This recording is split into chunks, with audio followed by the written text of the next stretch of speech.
Kali, I still welcome you on my YouTube channel. Keep subscribing, hit the notification button. My name is Waswa Manuel. Our YouTube channel is Waswa Emma, and our second channel is called Gossip Talk UG. You find us there for all analyses and interviews. As of now, I'm having my sister, my beautiful sister, Sister Asha Nachted Buza Kuban. Yeah, abali ku YouTube channel ya Waswa Emma mwenamba nilizo kubako nsaba mwongera okusubscribinga and after subscribing you hit the notification button. Kijja kuba kikutuukako butereevu. We shall be having my sister here every week. Tubenga tugezaako kudiscussinga ku nsonga ezikwatagana ne family, entertainment, kwa byonna bikola ki? Buli kimu obulamu bwa buli jjajja kwa kudiscussingira. Asha, oli bulungi? Ndi bulungi. Njaga tugere ku nsonga y'obuseego. Obuseego busose mu ggwanga, obuseego bungi. Bulaba. Naddala mu baana baffe. Bulaba. Okay. Abaana baffe obuseego bayitiddeko. Etumanyi kyabakolera. Nangeri yakusuutingamu. Tugenda kukozesa case study y'obutambi obujja busaasana nga bw'abaana. Tandike katambi k'ekitende. Omanya ak'ekitende kaamegga. Obubaddewo bwonna. N'akamubuzi.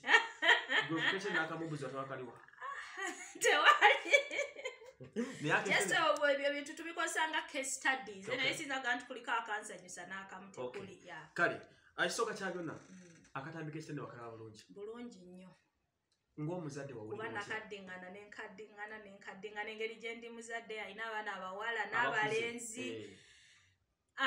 Akatambi tekampisa bulungi n'akamu n'akeddagala. What came into your mind ng'omuzadde? Bingi, yeah. I just imagined myself, abana, kwega bingi. Okay. Abana abo batunulira kweje emyaka, kuba tekuli yali asukka 20. Bw'otunatuna mboti abana bali kuki okuhavinga situation eyokola akawozi k'ekirere. Abaana abo bali bahavinga fun. Wo studying ka video ako bulungi. Bali muzanya poni abo. Bali bahavinga fun. Abaana omanyi bali mu getuyita gali amasomero agali up there. Gaita international. Ago getuyita getwalanga international schools. Okay. Bali mu masomero agatagana simu, bali mu masomero agabaweddembe. Omanyi olowooza tuyita traditional schools zibuddo. Era ndowooza tolanko video ya buddo simanya namagunga biki. Naye ate walozi nezaffe amasomero agazeka ga international gulya. Yes, kati ate abaana ne bajja babeera mu era ey'obuseego obusaasaanye mu Africa, sijjaga mu Africa. Obuseego buli wano. Yes, abazungu batutaddeko nnyo western culture yaabwe.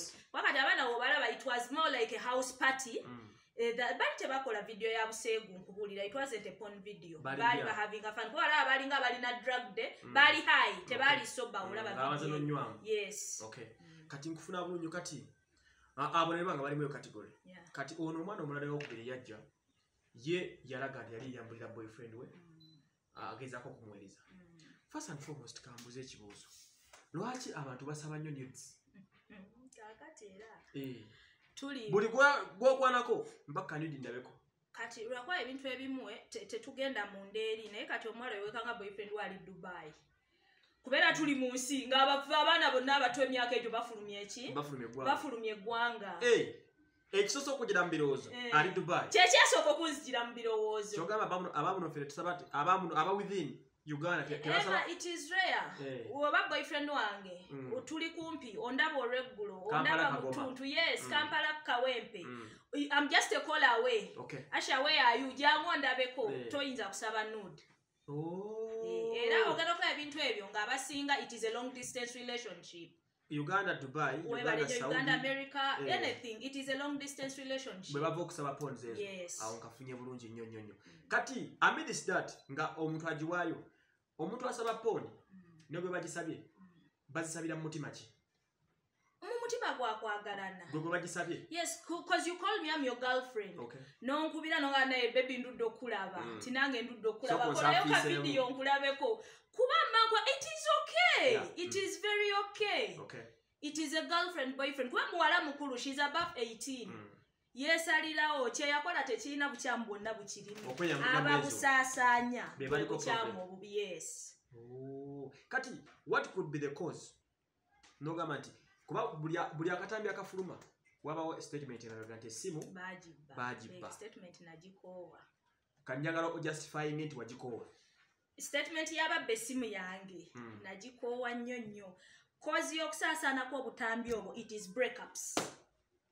ez'abaagalana weebale nnyo Emma mukyaye nkole ekyokulumya Aisha mbeseewo kamusaasaanye Paula amukwana naye amanye nti namukola ki weebale nnyo ensonga zitabuka si bubbi bwa simu it is breakups Mr. Dave ogamba ki Uncle Dave wadde nakyagamba ono Dave naye ojja tuleka buko katukone emmeeza zaffe ate bwanyinizo obadde okyangamba nti oli akikola kulumya munne bwekiri at the end of the day omwala omusaasanyiza gwasaasanyiza ofunyemu tofunamu kubanga ojjukira waliwo eryo lyaliggulire omusajja yali oba weebusi yeeyo eyakwata mukyala we mbwenzi n'amutwala ng'ali bwereere yaliwo eno gundi Kiryandongo yaliwo Kiryandongo yagenda n'amwambula nga mukute mbwenzi n'amutambuza ku street weebale nnyo omubiri gw'omuwala oyo wagulaba gwali gw'amaanyi buli basajja 10 be nayogera nabo bagamba singa omuwala oyo mufunako access bannange kiyina omubiri it is what they said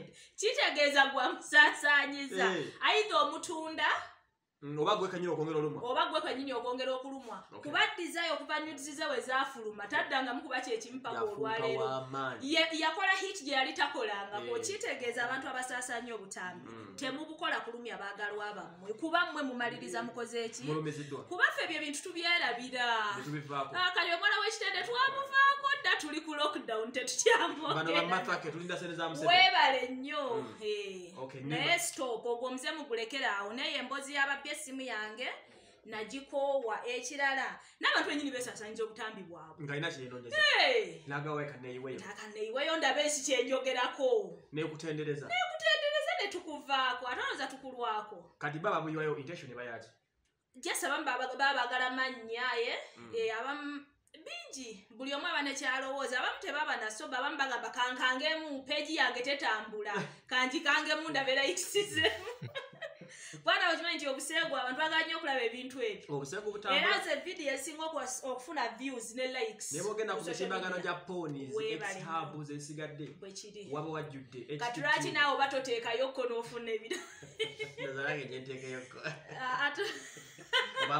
abasajja batule n'abaana abawala bambi mulekerawo okukola ebintu lwaki obwo abasajja tebutambula abakazi obusigo saasa ati abakazi tebalina budde bwa nnugu era gyogenda mu relationship tezisinga abakazi be basooka okkita kitegeeza bo tebalina budde bwaki ndowooza njasifanyiriza ensonga yange nti it is breakups mu relationships ezisinga abakazi batera okukyawa baki naye olwawo okulaba nudi y'omusajja weebale nyati nze mbanza kukyaya ate lwakimala kuteekako ennugu ekusaasaanya yongere okunsula tewali nkuleka bulesi nengenda kukiddako naye kati gwe kwendeseewo gwogakankole kino mulumye tomanyi kati oba oliawo ng'onnumya nga minisita akalaba nga kakibebi ekyo bakindeetere ntunze wagguluasi kwonoona abantu it is reality omanyi abantu teboogera bintu biri ku ground but it is reality tukirabye ku byonna ku vidiyo zonna zetulabye gye katadde abakoze eki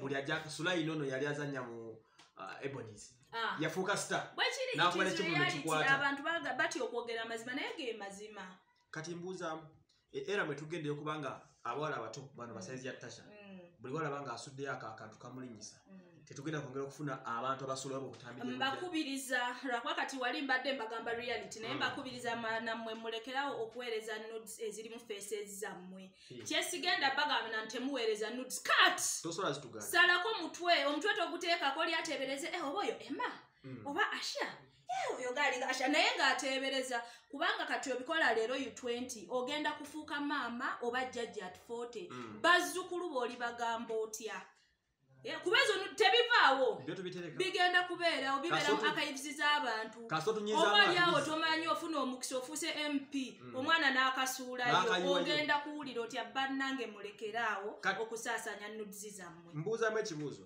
at 40 nga akatambika from at 20 how would someone feel omuntu ayinza kulowooza atya nga okaddiye oliawo oli opozi ne bazzukulu bo ne katonya kusa abazzukulu balaba ekisasalala kya jjajja ate oba tokyalina kyosobola bagamba kati Emma if you are my jjajja nga nudes zo zafuluma 20 ongamba otya Asha weekuume byaliwo tosobola kwega tujja kubulwa basis kwe tubuulirira abaana baffe n'abazzukulu baffe bannange mbeegayiridde aweereza nudes weereza dawuna part first talina kyajagaza agimanyi by'abatalabalaba byoba omuweereza kuba feesi oba olyaonaga mpaayo ka selfie kaca n'okaweereza temuweereza nudes zammwe nga ziriko feesi zammwe and stop mulekerawo okwaweereza nudes kati mbuuzaamuko katono kuba kukuyimirira togenda tuyimiriza naye kambuuzeemu zo nudes zino zirinaku kye zikoze ku kuma relationships z'abantu zirina zitya omuweereza nga agumirako nga nkwekuumidde zikumidde da relationships kyozalaba ziri rampant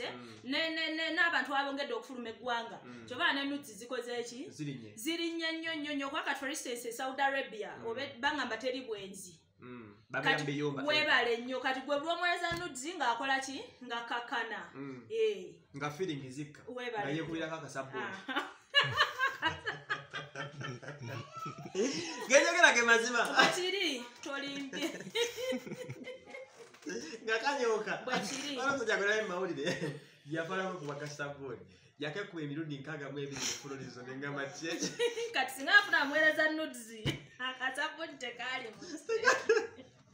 yalibadde ne kwagumira nasobola kubanga atambuza obulamu bwe bwekiri naye bana ekyembasaba nudes with faces abo njagala bategeeze ntugenda kuba tubeeranga wona disco not once in a while but weekly tujja kuhavinganga mu topics tunyumyenga tugenda kubeerangano once a week tunyumyemu twogere ku bulamu bwa bulijjo twogere ku bigenda mu maaso mu ggwanga n'ebirala bingi nnyo as we deem right bawulire nga nkuyita sister naye nga gwe Aisha Nakitende kati bebuuza Wasu Emmanuel babeera batya abooluganda families zibaamu abantu ab'enjawulo bangi nnyo bagambe tulinga bano abakyala beesiga ebizigo wansi wa bbulaaka pepsi ne fanta different colors one people kale oyo ye sister Asha aza tukyaliddeko ajja kubayangujanga atunyumizamuko komboozi ekitegedde Facebook Facebook page yange Asha Nakitende bagaye basubscribing Kuwaswa Emma YouTube channel. Hit the notification button and subscribe. Buli kiseera gamba munnagambe munde. Subscribe. We are changing the African narrative.